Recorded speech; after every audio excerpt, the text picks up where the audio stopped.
Hello again, I'm John Terzak, and in this lesson I will answer the question of how to make a Guajillo dried chili sauce, very Mexican style. All of the ingredients for this are going to be, to begin with, will be some diced tomatoes and juice. I have a total of 8 ounces of dried Guajillo chilies, most of which I cleaned and chopped up a little bit and put them in this pan.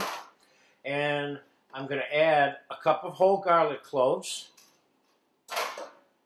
And I'm going to add 2 cups of diced tomatoes and juice. And we're going to add 1 medium-sized onion. Remember, this entire batch that we're making, which should probably make us about a quart, if we're lucky, is going to be pureed. So however the food is cut up at this point is kind of insignificant, because I'm going to put this on the stove and we're going to boil it until the chilies are tender enough to puree in a food processor, which is what we're going to do then. But for now, let me quickly show you how I clean the chilies. I cut them in half lengthwise. These are very inexpensive chilies too. I think I paid a total of about $4 for all of these chilies. Then we're going to take the stem off, and we're going to get the seeds out. And anything in the chili that's like this, which is the little white things that are in peppers, gets taken out as well.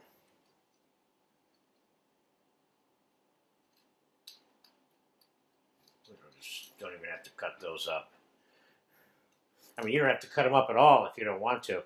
And keep in mind that I'm using water as the, quote, stock to cook this in. And you could use fish stock, beef stock, chicken stock. You could use whatever you wanted. I'm making it vegetarian only because the chilies are going to come out strong anyway, and I can always add other flavors to the finished chili sauce to enhance it or change it slightly if I want to. So I basically just cut the chilies up like that, and I put them in the pot. So now I'm going to put a couple tablespoons of oil, salad oil, olive oil in here. And we're going to cover these with water. About a quart. That's what I use for the 8 ounces of chilies. I'm going to put a lid on this, and I'm going to put it on a high flame and bring it to a boil. And it's probably going to take anywhere between 30, 60, 70, 80 minutes, depending on how fast I cook it, till the chilies are tender enough to be pureed. So I'll come back, we'll fast forward when they're pureed, and we'll get them strained, pureed, back in a saucepan, and finished as a chili sauce.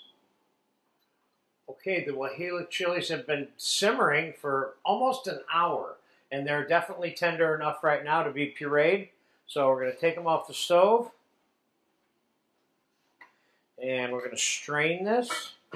And as you can see, I added about 1.5 cups of water to maybe 2 cups over the course of the time that these have been simmering. So now we're going to get this strained.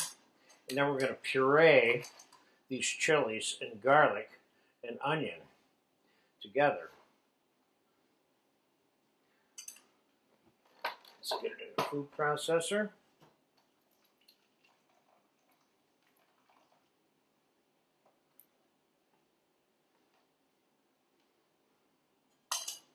We're definitely going to need this juice to get the sauce running.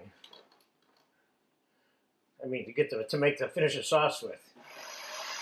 Now I'm going to let that puree for a second. I'm going to put this saucepan back on the fire and to get it hot, because I may want to fry this chili sauce a little bit and bring it back to a simmer on the stove.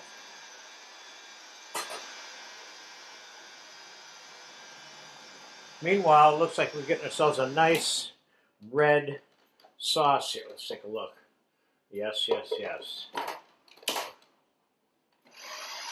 How much do you want to puree it? You can really, really puree it if you want.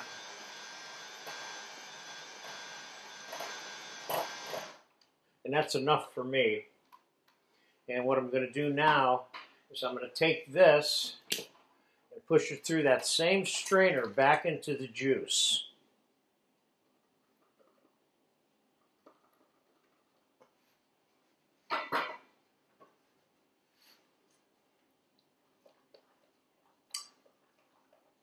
So I end up with a nice smooth sauce when it's all said and done. This method that I'm using here to push this through is the absolute perfect way to go. And this is the right level of mesh in the strainer that you want as well. So all that fiber, if you will, I'm going to get rid of. Okay, now, let's take a look at that now.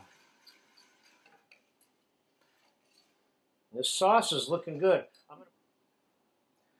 Now, based on the texture that I'm seeing here, I don't need to put this in a stove and cook it down a little bit to get the texture where I want it to be. All I'm going to do now is season this a little bit with some salt and some sugar and call it a day. And we will have ourselves a nice Guajillo chili sauce.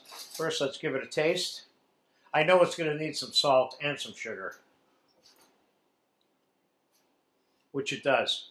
I'm going to put about a teaspoon and a half of salt in there and about a teaspoon and a half of sugar in there. Let's give that a taste. Doesn't need much. This is a good basic chili sauce, by the way, and I want you to keep something in mind. This is a medium hot chili. You can add other chilies to this. There are dozens of dried Mexican chilies. You can put 5 different chilies that are dried together and make them just a call and a red chili sauce. But this we're making specifically is a Guajillo chili sauce. Let's give this a taste, and then let's get it on a plate. This keeps in the fridge, by the way, for a long time, 2-3 weeks. There's no animal product in here at all. And there could be. We could have put chicken stock in here. Instead, it's, as it turns out, we're making it from a vegetarian point of view. This sauce is good just the way it is. Let's get some of it on a plate so you can see what the texture of it is. When it's cold, I would normally put this in a squeeze bottle if I was going to use it for cold stuff around the house. But this, again, is great for carnitas, tamales, and a host of other different things. Enchiladas, and the list goes on and on. So there you have it. A simple, dried Guajillo chili sauce. This is pure Mexican cooking right here. And again, this is not a claim that this is the only way to make this sauce. There's a couple of dozen ways that people go about making this that are all authentic. And this is one good version. So enjoy this if you get a chance to.